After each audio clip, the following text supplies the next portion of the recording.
Alors le camp 4, c'est quelque chose de très particulier et c'est une zone qui s'appelle la zone de la mort. Donc quand on passe la zone des 8000 mètres, le corps, il est plus fait pour vivre à ces altitudes-là. Il est plus capable de supporter l'altitude et il commence à mourir. C'est-à-dire que les organes commencent à être impactés par le manque d'oxygène.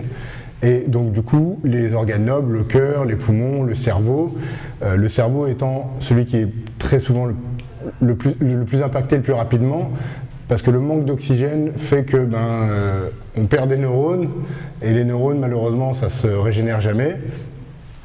Et donc du coup, c'est une zone où on commence à utiliser de l'oxygène.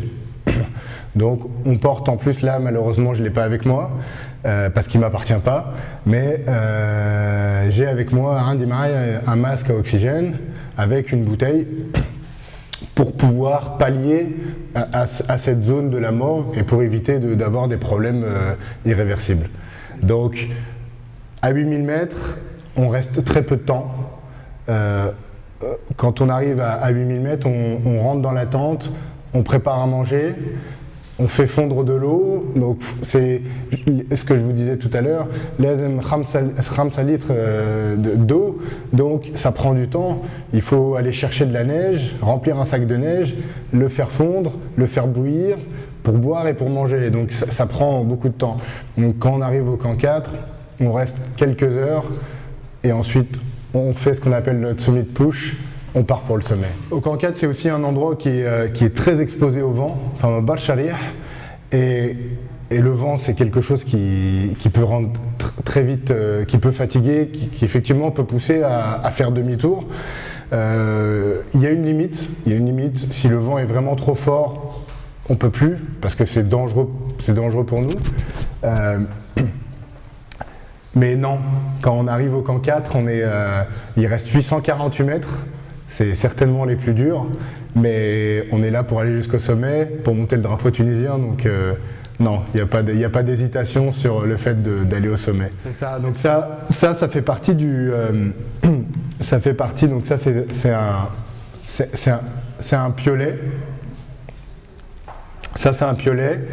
Ça fait partie, tout ça là, des éléments qu'on ne quitte jamais. Donc à partir du moment on part du camp de base jusqu'au sommet, c'est des choses qui sont toujours avec nous. On est toujours équipé avec le piolet, une corde de sécurité, ici un baudrier, donc ce qui permet de pouvoir faire des ascensions, mais aussi de pouvoir descendre en sécurité.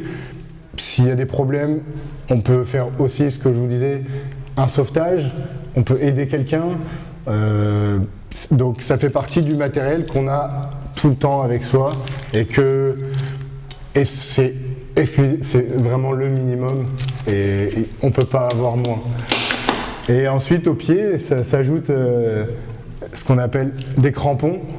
Donc ça, c'est pour pouvoir marcher dans la neige, dans la glace, pour pouvoir progresser.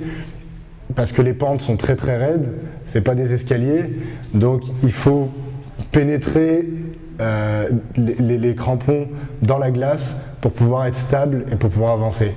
Donc ça c'est l'équipement minimum et ça représente peut-être ce que vous voyez là, à peine 10% de tout ce qu'on a ou de ce qu'on a besoin pour une ascension comme l'Everest.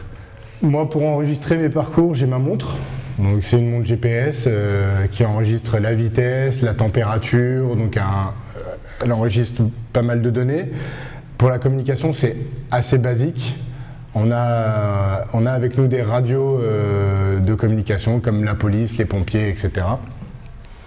Et on communique, nous on communique avec le camp 2 et le camp 2 répète au camp de base. Parce qu'il y a des zones d'ombre. Donc il n'y a qu'à partir du sommet où on peut communiquer directement avec le camp de base.